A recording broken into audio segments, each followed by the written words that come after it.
Merci à vous qui nous suivez sur la MIFA Production et Ondou TV. Mesdames et messieurs, bonsoir. Bienvenue au Flash de la semaine.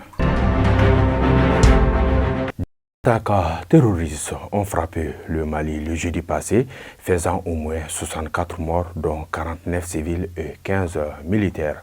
La première attaque a visé un bateau de transport sur le fleuve Niger.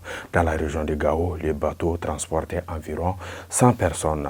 La deuxième attaque a visé une base militaire à Gao. Les assaillants armés d'explosifs et d'armes légères ont fait éruption dans la base et ont ouvert le feu sur les soldats. Le bilan fait état de 15 morts et 20 blessés. Le gouvernement de la transition malienne a décrété un deuil national de 3 jours à partir du vendredi dernier, 8 septembre 2023. Le ministre des Affaires étrangères et de la coopération internationale, son Excellence M. Abdoulaye Diop, a reçu en audience le vendredi passé son Excellence M. El Aoui Siriach, ambassadeur de la République algérienne démocratique et populaire au Mali. Les échanges ont essentiellement porté sur les perspectives de l'accord pour la paix et la réconciliation issu du processus d'Alger dans un contexte de retrait de l'aménagement du Mali. Une trentaine de femmes, de jeunes des communes de Banamba-Touba et Kimba ont participé dans la semaine à une journée de concertation et de sensibilisation. Elle portait sur la promotion et la protection des droits des filles et des femmes en matière de violence basée sur le genre. L'objectif était de créer un cadre d'échange et de discussion avec les leaders communautaires sur leur rôle et responsabilité dans la promotion et la protection des droits des filles et des femmes. La rencontre était organisée par le consortium Digifa. À Kaï, une vingtaine de professionnels du médias ont bouclé le jeudi dernier une session de formation sur la protection de l'enfant. C'était une initiative de la coalition Mali pour le droit de l'enfant en partenariat avec Save the Children.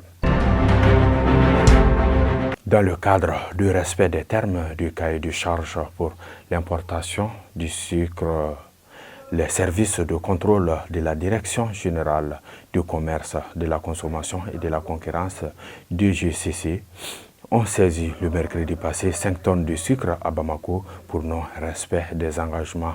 Le jeudi passé, les journalistes ont eu droit à des explications dans la cour du DGCC. Son Excellence M. Abdoulaye Diop, ministre des Affaires étrangères et de la coopération internationale, a reçu en audience le jeudi matin M. Mama Sambo Sidibou, responsable des représentants de la Commission de l'Union africaine pour le Mali et le Sahel, en fin de mission, venu faire ses adieux. Hors du Mali, le président de la transition au Gabon, le général Brice Oligui Nguema, a nommé le jeudi dernier son premier ministre, M. Raymond Ndombo-Sima, un économiste et virulent opposant au président Ali Bongo Ondimba, renversé par les militaires il y a une semaine.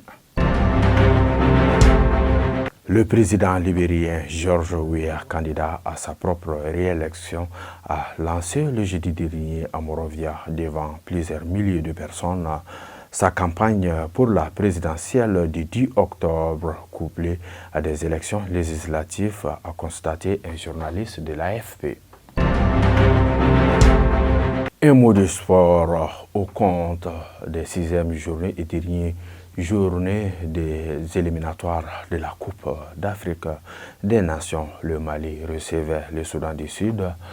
Au cours de ce match, le Mali a évolué avec les 11 qui sont Djiki Diarra, Sékou Niakhaté, Falaye Sako, Amari Traoré, Amadou Dante, Djadje Samasekou, Aliou Dieng, Mohamed Kamara, Kamori Doumbia, Ibrahima Kone, Adama Traoré, Malouda. Et à noter que le match s'est soldé sur la victoire des Aigles du Mali. Ils ont remporté le match par le score de 4-0. Le premier but des Aigles du Mali a été marqué par Ibrahima Kone à la 10e minute, suivi de Kamori Doumbouya à la 29e et 57e minute et Néné Dorgelès a fermé la marge à la 90e minute sur une excellence service de notre compatriote Yves Bissouma. Nous disons félicitations aux Aigles du Mali. Fin donc de ce flash qui vous a été préparé et présenté par Cheikh Boukadari Makasouba. On se donne un rendez-vous à la semaine prochaine s'il plaît. Au revoir, qu'Allah bénisse le Mali, qu'Allah protège nos femmes, vive les femmes.